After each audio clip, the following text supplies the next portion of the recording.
Welcome friends, নতুন একটি ভিডিওতে প্রত্যেককে স্বাগত জানাই। আজকের ভিডিওটি হতে চলেছে অত্যন্ত গুরুত্বপূর্ণ, কারণ আজকের ভিডিওর মাধ্যমে আমি জানাবো আনন্দবাজার পত্রিকায় 25,753 জন শিক্ষক শিক্ষাকর্মী চাকরি বাতিল সংক্রান্ত মামলাটি বর্তমানে সুপ্রিম কোর্টের কোর্ট নাম্বার 1-এ বা অনারেবল চিফ জাস্টিস কোর্টে honourable chief justice Sanjiv Khanna এবং তার সঙ্গে সঞ্জয় কুমারের বেঞ্চে বিচারাধীন রয়েছে। এটা আমরা প্রত্যেকে অবগত রয়েছি। অযোগ্য থেকে যোগ্যদের যে পৃথকীকরণ বা লিস্ট, তাদের যে অযোগ্যদের লিস্ট, সেই লিস্ট আনন্দবাজার পত্রিকায় প্রকাশিত করেছে। আমরা 3 নম্বর পেজে দেখতে পাচ্ছি বেআইনি নিয়োগে চিহ্নিত 10,750 জন। এই খবরটি আজকে আমি বিস্তারিত আলোচনা করব, সেই কারণে আপনারা ভিডিওটি না টেনে অবশ্যই পুরোপুরি দেখতে থাকবেন এবং আমার চ্যানেলের সঙ্গে জুড়ে থাকা সমস্ত শ্রোতাবিন্দুগণের কাছে অনুরোধ, আপনারা অবশ্যই চ্যানেলটিকে সাবস্ক্রাইব করবেন এই ধরনের শিক্ষা সংক্রান্ত খবর পেতে, আর অবশ্যই একটি লাইক প্রদান করবেন। তা চলুন আমরা কথা না বাড়িয়ে আনন্দবাজার পত্রিকায় যে খবরটি প্রকাশিত হয়েছে সেই খবরের দিকে আমরা পদার্পণ করি। আমি এই পেজটিকে জুম ইন করে নিচ্ছি যাতে করে মূল যে অংশটি আছে সেই অংশটিকে আমি পড়তে পারি। আনন্দবাজার পত্রিকায় 30শে জানুয়ারি 2025 তারিখে এই খবরটি প্রকাশিত হয়েছে। এই খবরে আমরা এখানে দেখতে পাচ্ছি যে বেআইনি নিয়োগে চিহ্নিত 10,750 জন। রাজ্যের মাধ্যমিক এবং উচ্চ মাধ্যমিক স্কুলে শিক্ষক এবং শিক্ষাকর্মী পদে বেআইনি নিয়োগের সংখ্যা এখনও স্পষ্ট করেনি স্কুল সার্ভিস কমিশন অর্থাৎ এসএসসি, কিন্তু তাদের বিভিন্ন হলফনামার তথ্য থেকে 10,750 জনের বেআইনি নিয়োগের হিসাব সুপ্রিম কোর্টে পেশ করেছেন বঞ্চিত চাকরি প্রার্থীদের আইনজীবীরা। তবে তারা এও বলেছেন যে এটি আপাতত হিসাব, আদতে বেআইনিভাবে কতজন নিযুক্ত হয়েছেন সেই হিসাব এসএসসি দিতে পারবে। প্রসঙ্গত সোমবার শীর্ষ আদালতে সওয়াল করেছেন বঞ্চিতদের আইনজীবী। আগামী শুনানিতে স্কুল সার্ভিস কমিশন এবং রাজ্যের জবাব দেওয়ার কথা। সেই দিন রাজ্য এবং স্কুল সার্ভিস কমিশন কী যুক্তি দেবে সেই দিকে তাকে বঞ্চিত চাকরিরত দুপক্ষই। বঞ্চিত চাকরি প্রার্থীদের আইনজীবী সুদীপ্ত দাশগুপ্ত এবং বিক্রম বন্দ্যোপাধ্যায় জানান, এসএসসি হাইকোর্ট এবং সুপ্রিম কোর্টে একাধিকবার তথ্য দিয়েছে। শীর্ষ কোর্টে এসএসসির লিখিতভাবে জানিয়েছে নবম দশম শ্রেণীর শিক্ষক নিয়োগের ক্ষেত্রে উত্তরপদ্যে গড়মিল আছে 808 জনের। নিয়োগ তালিকায় প্যানেল ক্রমপর্যায়ে টপকে র্যাঙ্কজাম অর্থাৎ র্যাঙ্কজাম কেসে চাকরি পেয়েছেন 74 জন ক্যান্ডিডেট। ওয়েটিং লিস্ট থেকে প্যানেলের বাইরে চাকরি পেয়েছেন 111 জন। প্যানেলের মেদ ফোরনে পরে 127 জন চাকরি পেয়েছেন।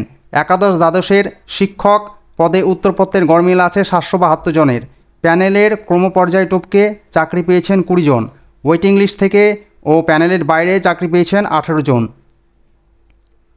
প্যানেলের মেদ ফোরনে পরে একাদশ দ্বাদশ শিক্ষক পদে কতজন চাকরি পেয়েছেন তা এখনও এসএসসি জানায়নি। গ্রুপ সি শিক্ষাকর্মী পদে উত্তরপত্র গড়মিল, প্যানেলের ক্রমপর্যায়ে টপকে ওয়েটিং লিস্ট ও প্যানেলের বহির্ভূত প্রার্থী এবং মেয়াদ উত্তীর্ণ প্যানেল থেকে যথাক্রমে 712 জন, 132 জন এবং 249 জন, 381 জন চাকরি পেয়েছেন।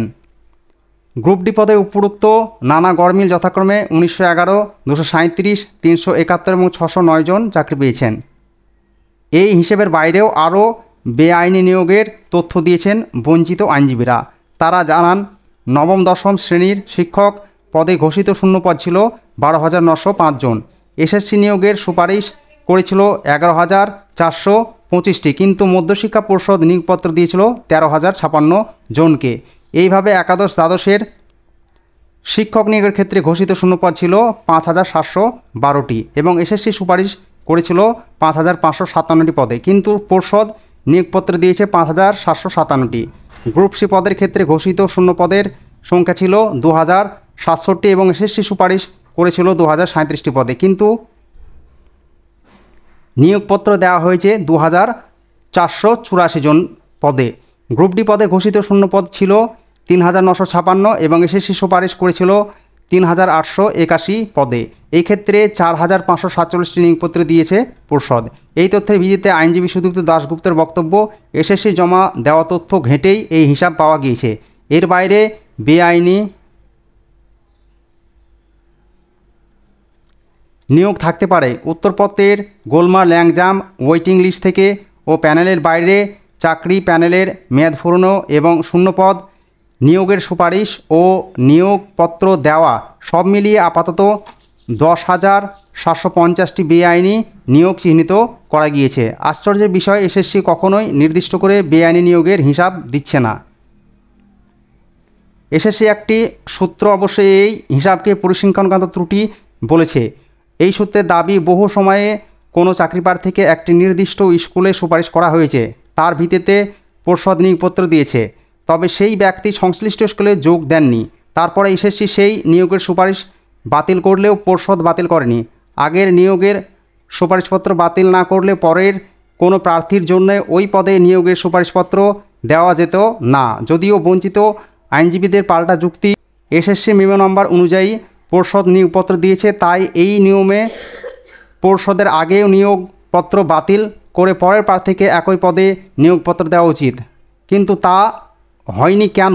সুদীপ্তর বক্তব্য, 2016 সালের আগে স্কুল কমিটি শিক্ষক এবং শিক্ষাকর্মীদের নিয়োগপত্র দিত। বর্তমানে উচ্চ প্রাথমিকের শিক্ষকদের নিয়োগপত্র ও স্কুল কমিটি দিচ্ছে। কেন্দ্রীয়ভাবে বেআইনি নিয়োগের করার উদ্দেশ্য সেবার পর্ষদের হাতে নিয়োগপত্র দেওয়ার ক্ষমতা দেওয়া হয়েছিল, কথা কোর্টেও জানিয়েছে। এখন আমরা দেখে নেব এখানে গড়মিলে যে খতিয়ান, এই খতিয়ান এখানে তুলে ধরেছে। এখানে পদ সংখ্যা এবং তাদের সংখ্যা কত সেটি এখানে উল্লেখ করছে।